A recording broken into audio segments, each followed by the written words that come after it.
Hate crimes are not limited to Charlottesville. Now it's an attack on the New England Holocaust Memorial near City Hall, the second of its kind this summer. A 17-year-old boy is charged with vandalism after allegedly smashing one of the glass panels last night. It happened just a few hours after Mayor Marty Walsh stood with a crowd of political leaders, law enforcement, and clergy, vowing to defeat the voices of hate. We reject racism. We reject white supremacy. We reject anti-Semitism. We reject the KKK. We reject neo-Nazis. We reject domestic terrorism. And we reject hatred. And we will do every single thing in our power to keep hate out of our city. But the president was on a different page this afternoon, again blaming both sides for the violence in Virginia. With a rally of so-called alt-right groups planned for this Saturday in Boston, I'm joined by former city councilor Michael Ross, whose father, a Holocaust survivor, founded the memorial. Good to see you, Mike. Good to see you. Michael Curry is former president of the Boston NAACP and current chair of the National NAACP Advocacy and Policy Committee. Good to see you, Good to Michael. be here. Nothing like this in 20 years, if I'm right, and then twice in 2 months or 3 months. Yeah, over the summer. What do you take away from that?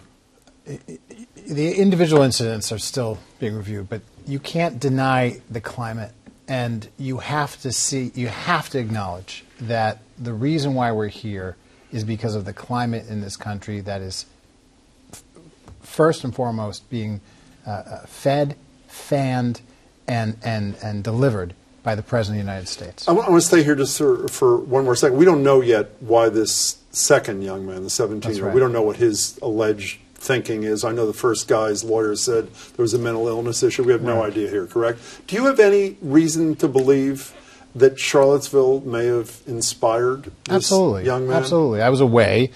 We were learning about Charlottesville. I was on the airplane, and when I got off, my phone was lit up. It was literally right after, it was weird to be on an airplane.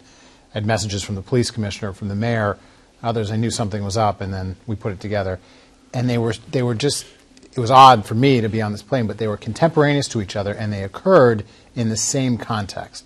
And I believe they occurred because of what the President of the United States has greenlit in this country right now. It has told white supremacists and neo-Nazis and people of hate that it's okay to come out from the shadows and do this. We'll get to the president. Are you surprised that all this happens here? We like to think that this is a different place. Nobody says it's perfect. Yeah. Everybody knows there are issues. You probably as well as anybody.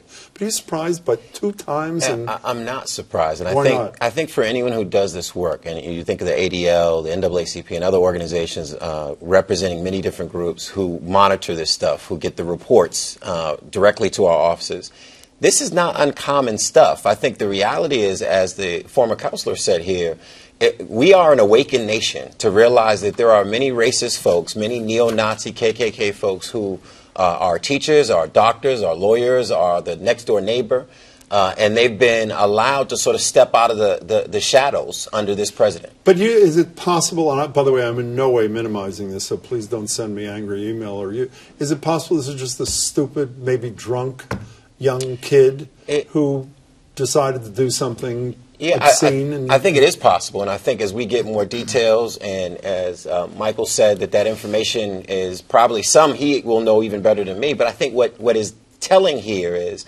we're seeing this stuff across the country. That's right. And that's what we should be doing. I want to stay in Massachusetts for one more minute, because we did some math today. The Southern Poverty Law Center, keeps records of hate crimes as they characterize them around the country. And we were looking at the stats today. Amazing. This is from right after the election through February of this year. And the amazing thing was that Massachusetts was number 4. But then we realized when you look at the other 3 states, they're much larger than we are. So we did a little math. Massachusetts per capita in those 3 months has more hate crimes per its citizenry than any state in the United States. You're nodding your head almost like, well, that doesn't surprise. How can that not surprise you? Yeah, I mean, again, it's the fallacy, right? That we think we live in a liberal state where everyone is sort of in lockstep with equal rights and justice for all and equal opportunity. But number 1 in the country, Michael Curry? I think what will shock you is if you talk to folks like the U.S. Attorney's Office and others, maybe even Maura Healey's Civil Rights Division. There's a story to be told about Massachusetts that, quite frankly, is, and I always say, you need to know your hallway reputation, and that applies to the state of Massachusetts. Do you buy that? Know what Mike people Ross? think of you. I mean, do you subscribe to this I mean, the western part of Massachusetts is a completely different state. That being said, parts of Boston are a completely different city. You have, old, established, multi-generational, conservative kind of Kennedy Democrats, Reagan There were Democrats. swastikas in Newton at a middle school My in point February, is that last year. That Massachusetts is not so much different than the entire country. You have a microcosm across Massachusetts. We like to think of it as this liberal bastion, and one of the reasons why I love living in Boston is because of that. But Massachusetts is a microcosm. The other thing that's happening is there's a rise of hatred and hate crimes and quantifiable hate attacks and anti-Semitic attacks across the country and Massachusetts since Donald Trump has become president. You've mentioned that a few times. Yeah. And for those who haven't followed this, everybody knows on Saturday Donald Trump's immediate response was many sides. And then he did a mid-course correction yesterday, which some people described almost as like a hostage video, like his heart wasn't in it. And I think what he said this afternoon suggests that his heart probably wasn't in it. Here's the President of the United States just an hour or so ago. I think there's blame on both sides. You look at both sides. I think there's blame on both sides, and I have no doubt about it. And he went on to say, Michael, I don't know if either of you are aware of this. I'm paraphrasing. What are they going to do? Take down the George Washington statue, equating the Confederate statues that sparked a lot of this with George Washington. What do you make of this? Essentially a 180 and then another 180 back to where he began on Saturday. I don't know what it is about America right now that we want him to be someone different. He keeps telling us who he is, but we want him to be different. And folks want to excuse every step of the way. His history is full of examples of being racist, from how he did as a real estate person in New York to his Central Park 5 stances, to go across the line to what he said during the campaign and today. I think we got to stop making excuses. This is the real Donald Trump. Yeah, but getting back to what you've said a couple times, Mike Ross, is I like to think that the vast majority of us are not only better than that, but are immune to that.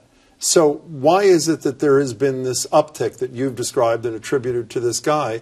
I think the vast majority of us are not racist. They're not sympathetic to neo-Nazis and white supremacists. I mean, they're among us. The neo-Nazis and hate groups are always going to be in this country. And it trickles down from him to make it worse. He's allowed them to come out from the shadows. He's said it's okay. You no longer have to wear your mask. You can come out and you can be in public and you can be who you are. He's basically said that in many different ways. So what should the response be? I don't mean by average people. What should the response be by people in whom we entrust power, people we elect? Well, first of all, we have to call for what it is. I just came from the Holocaust Memorial, and it was really only Barry Schraeg, who was the leader of the Combined Jewish Philanthropy, really put it into those words, that we need our president to stand with us.